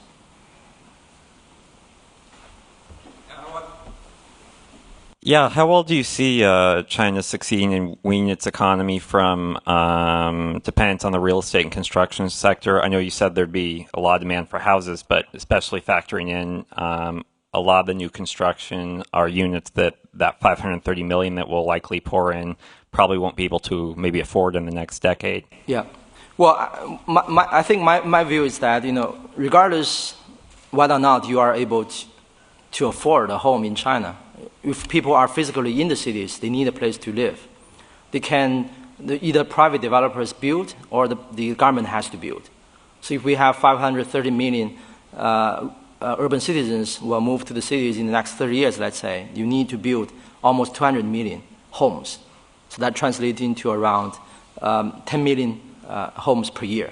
So over the past couple of years, my calculation shows that every year China builds around 10 million. So around around 8 to 10 million over the past 10 years. And so this means that construction cannot slow down. If China wants to have this kind of, if China continues to move along this urbanization process, Chinese construction cannot slow down.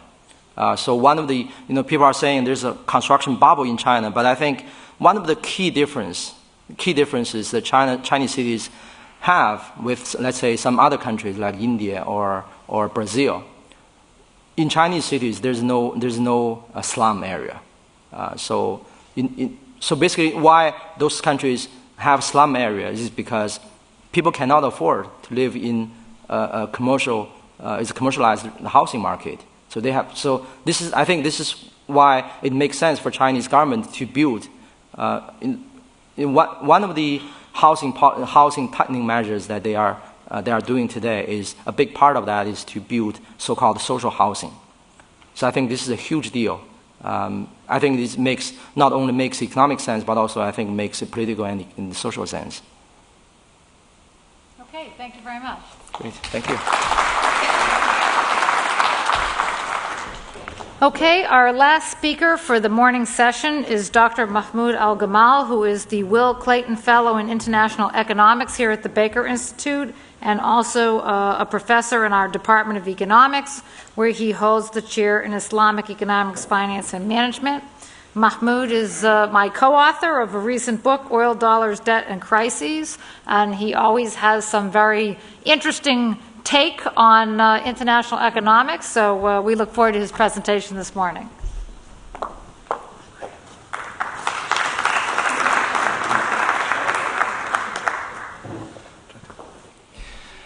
Thank you very much, Amy. I understand this is your time to get your caffeine refill, so I apologize if I will delay that a little bit.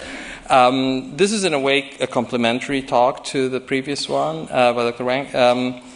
I came to this actually from the perspective that a crash is imminent, and it was a good sanity check for me. I came to the conclusion that a soft landing is the more likely scenario, but I have a different wild card that I will mention during the talk. So let me give you a summary of what I will say. I will start with the impossible charts, if you will, about the demands on energy as well as the environmental impact of the growth path China has pursued. But then I think many of my suspicions about how sustainable this growth path is would have been valid if China was at $11,000 to $13,000 per capita GDP. China is very large in size, but it's still quite a poor country and in a very early stage of catching up. So most of the graphs I will show you will compare not where China is now relative to other developing countries now, but where China is now relative to countries that are already in the OECD at a similar stage of development. How atypical is the growth path of China? So the three questions will be, well, the two main questions will be how large and how unsustainable. Starting in 2004, the Chinese government was itself recognizing that the so-called extensive growth path, the one that relies on very high investment and very high exports, was not sustainable, and they were already talking about trying to transition into a higher domestic consumption-driven growth path. But of course, 2004 to 2011, they did the exact opposite. They accelerated investment, they accelerated exports. So maybe it was just an opportunity that they couldn't forego. But the question still is going to be how unsustainable is it? And the wild card I will add is sociopolitics. So I'll discuss a little bit the financial side, which I thought would be worse, and the referees tell me that the data is poor, so on non-performing loans and so on. So all of the graphs on China have to be taken with a very large grain of salt, the experts tell me. And that's why one cannot really do a formal statistical analysis comparing China's statistics today to, say, South Korea's statistics 30, 40 years ago.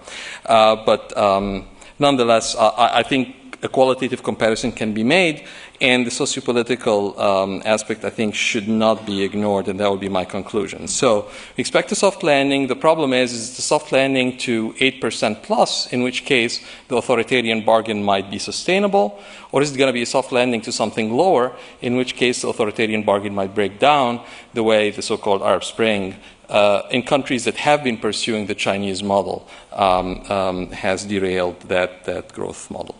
So let's start with the impossible graphs to copy the term from my predecessor. So we know that China's growth has been very highly driven by industry. So you have industrial value added as a percent of GDP that's incredibly high, financed by very high domestic savings. And one of the sustainability questions that were not addressed before is agriculture. So if you talk to people in the Asian Development Bank, they're very concerned about East Asian countries' growth path where agriculture is dying out because the demand for food may actually be very destabilizing, not only for China but for the rest of the world, if the type of food price inflation that we observed and that triggered unrest in my part of the world becomes a global problem. Now, yes, Chinese energy consumption is obviously very fast. So this is in absolute terms measured in kilotons of oil equivalent. We can see that China has already overtaken the European Union, soon to overtake the US. This was only up to where the data was available. Probably it has crossed already. But the important thing is that there is increased efficiency. So I'll show you graphs on this and on carbon dioxide emissions, where China is atypical but very quickly converging. This could be because of introduction of other sources of energy that are cleaner, but it could also be simply higher efficiency of using the existing resources. And so extrapolating linearly from, per person consumption or per 1,000 person consumption may not be the appropriate way to do it. I think normalizing by dollar of GDP is probably the appropriate way to do it. So China is getting more dollars out of the each kilogram of oil equivalent that they're burning. The same is true, of course, in carbon dioxide emissions. We know China has already overtaken the European Union and the US in absolute terms. But again, if you normalize per dollar of GDP that they're producing, you can see how grossly inefficient this started out. And it's very, very quickly converging to the international averages. So in the limit, or even within a decade, you shouldn't expect that $1 of GDP growth in China should necessarily be more energy intensive or more carbon dioxide producing than $1 of GDP growth anywhere else in the world.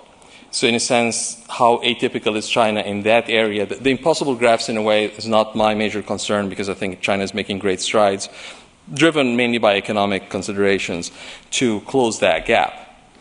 The bigger issue when I came to this was what everybody is discussing, the fallacy of composition. The whole world cannot grow with every country exporting more than it imports. It's just arithmetically impossible. So there are external imbalances, there are internal imbalances, but the question is, how atypical are they? And if we have a story that says these imbalances are unsustainable, then will China be the only one that crashes? So you'll see where I'm going with this. So this is basically another way to decompose so just the standard national income accounting. So this is total GDP in red. Then the biggest component, of course, is investment, gross fixed capital formation. Household consumption is catching up, but you can see investment is still growing virtually exponentially. Net exports were growing, and after the global crash, declined a little bit. Government consumption is not a big player. So the talk in 2004 was basically to reverse the roles of investment and consumption. And what happened, of course, was the exact opposite. Even though domestic consumption is growing, investment is growing at a much, much higher rate. So how sustainable is that?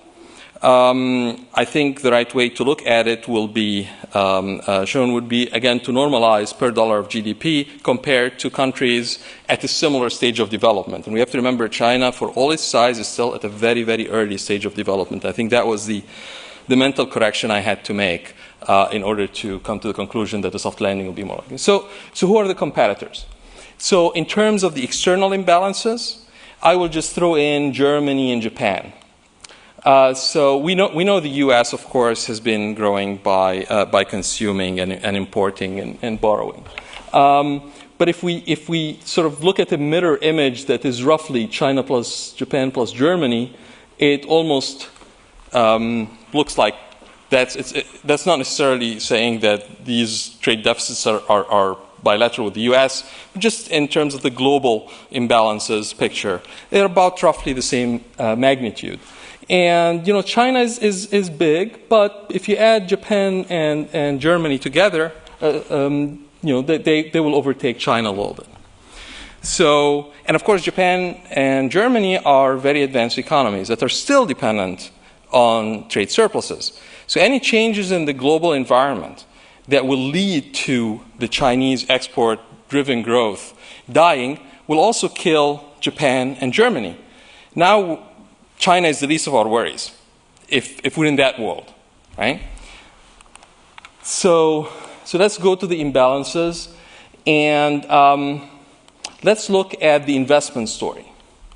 Now, yes, if we compare to Germany, obviously a mature, advanced economy, the investment per GDP is quite a bit lower than China. But if you go back to 1964, the German investment to GDP was about the same. So if you do the mental calculation, China is now where Germany was in the 1960s. It makes perfect sense that starting with such a minute capital stock, you would have to have a very, very high rate of building up of capital, which would show up as investment per GDP that's high. So once you normalize, it looks like China is exactly where it should be compared to Germany. Now, in terms of the external dependence, well, Germany is still as dependent on exports as China is. So, they're both in the same soup, if you will. The same story will happen with Japan. So, yes, right now, the Chinese investment to GDP is quite a bit higher than Japan. But if you go back to 1973, then China looks exactly like Japan would have looked in terms of the speed with which it's building up its capital stock, which is still very, very meager for a country its size.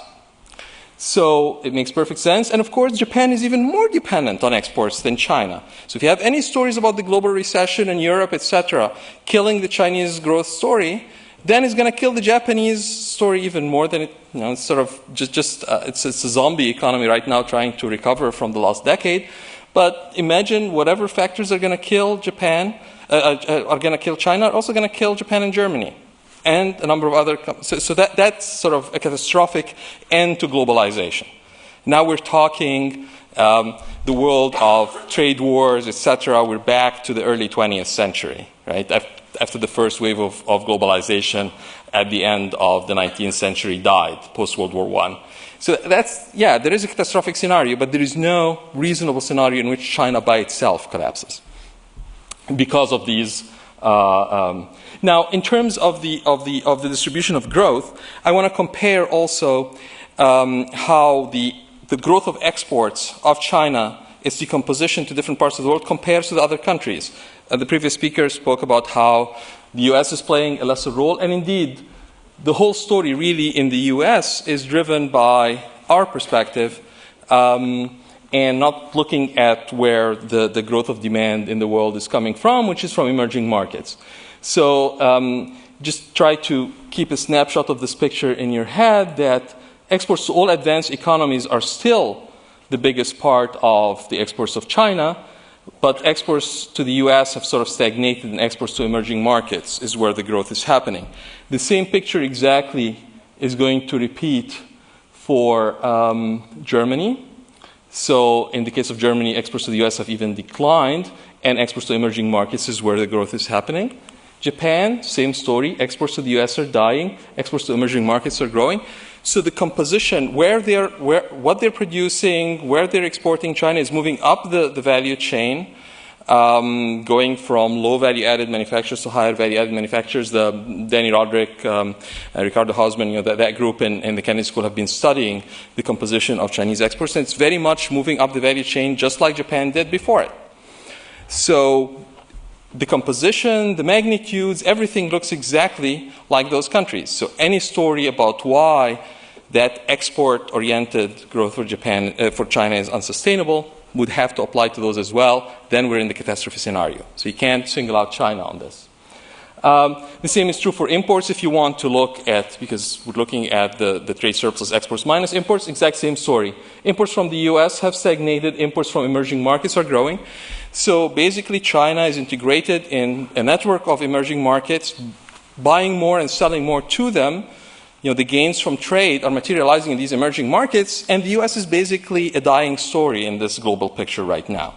Whether this reverses, we don't know, but right now there's a very healthy interaction between China and the rest of the emerging markets. Other export-oriented countries are doing the same. So you look at Germany's imports from the US are dying, and mostly the growth is coming from emerging markets. Same thing about Japan.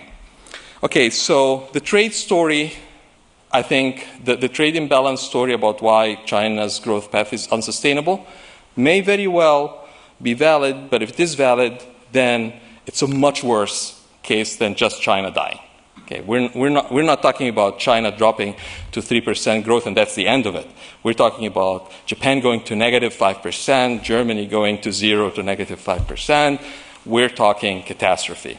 So it can happen, but it's not the biggest concern. Okay, so if it's not just the growth path, so China just looks like other countries that have traversed that path. It looks like Japan 40 years ago. It looks like Germany 50 years ago. Two catalysts could derail the whole thing. One could be we know that China at some point had a very, very bad problem with non-performing loans. And the banking sector could collapse the way the Japanese banking sector collapsed. And the amount of funds available in its war chest may not be enough to recapitalize. Well, that turns out not to be the case either. So first of all, is there a credit bubble? So let's look at domestic credit as a percentage of GDP.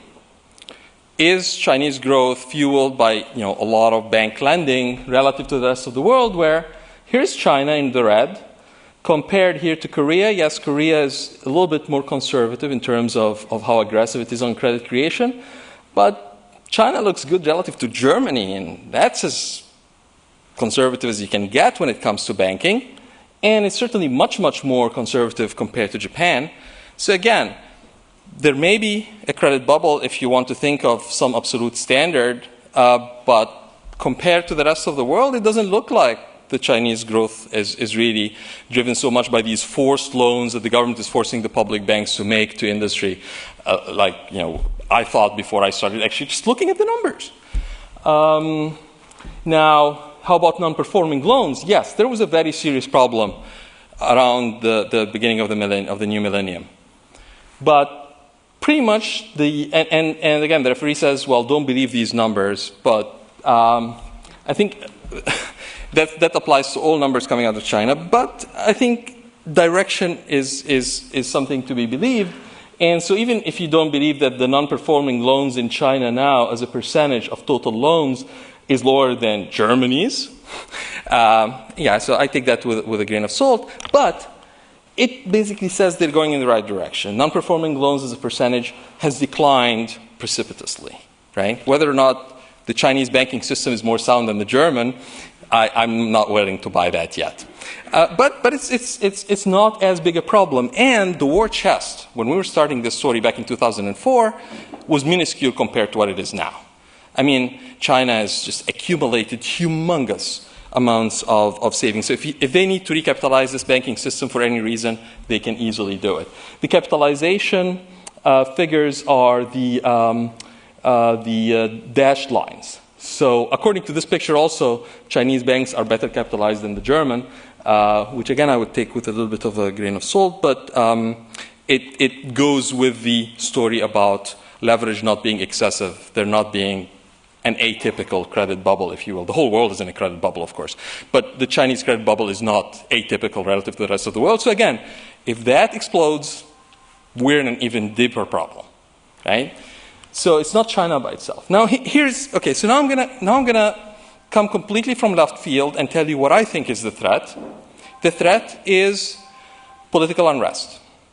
And so the story I'll tell you, and maybe it's because I come from Egypt, and so the section in the paper says Tunisia, Egypt, ... China, ? The Chinese growth model is not an equitable one. Compared to Korea, Chinese growth is lopsided in terms of the higher quintile of income earners, but also geographically. And the previous speaker showed us the picture of the coastal versus the inland distribution of growth. That creates the type of discontent that can eventually lead people to revolt. And the history of Chinese demonstrations, just people doing the counts over the last decade, is very, very similar to what was happening in Tunisia and Egypt. Workers in various areas demonstrating.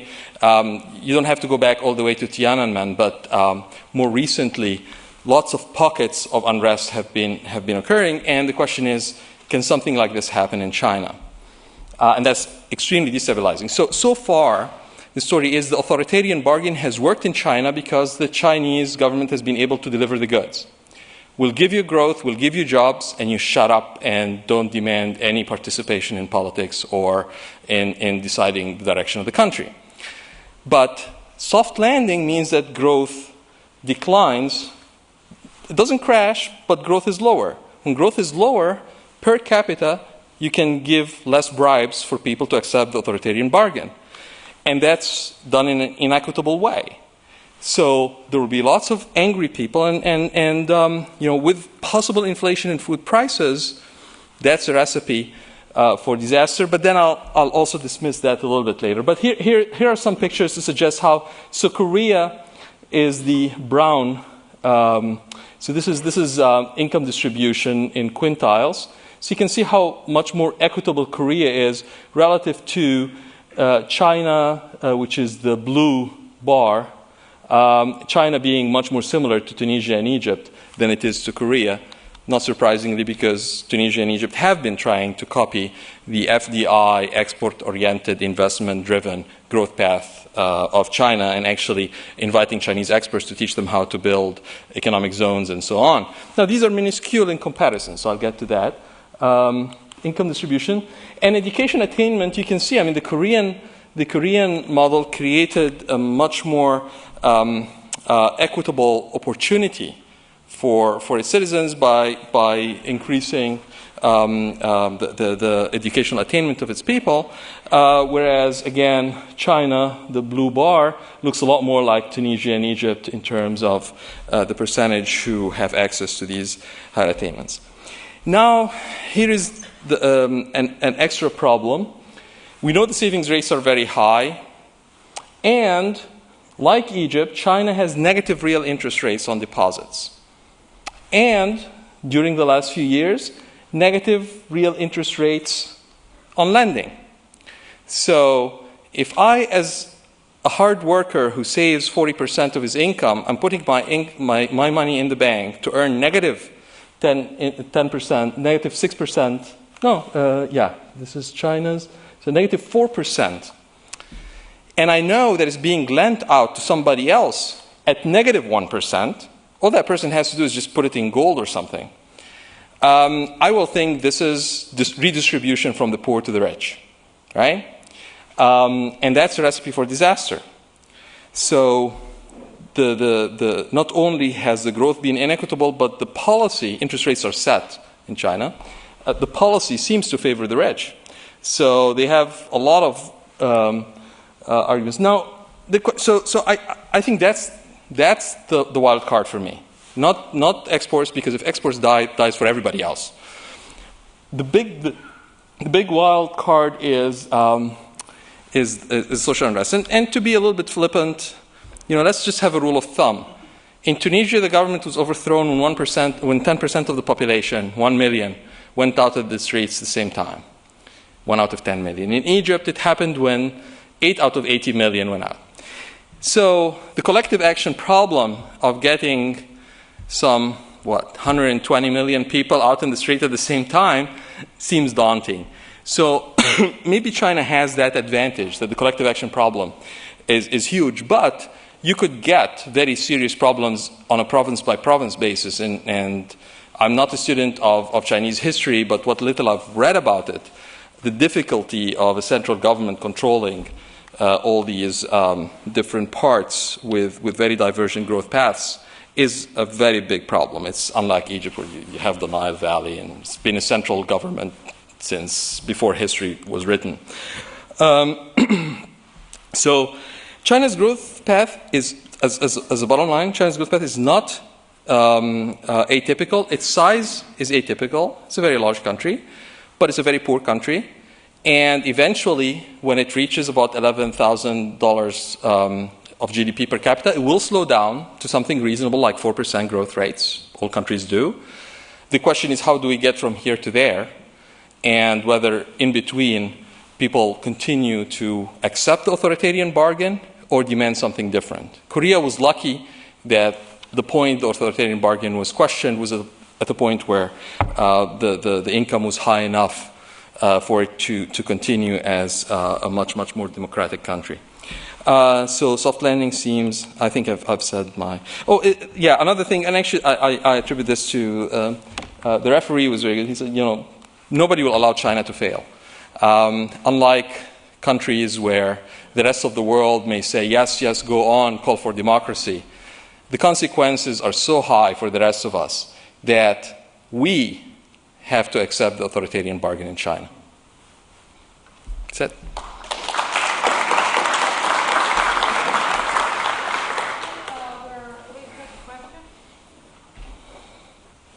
Hi, Kevin Pasha with Merrill Lynch, and we recently revised our forecast for the GDP growth of China from 9% to 8.6%.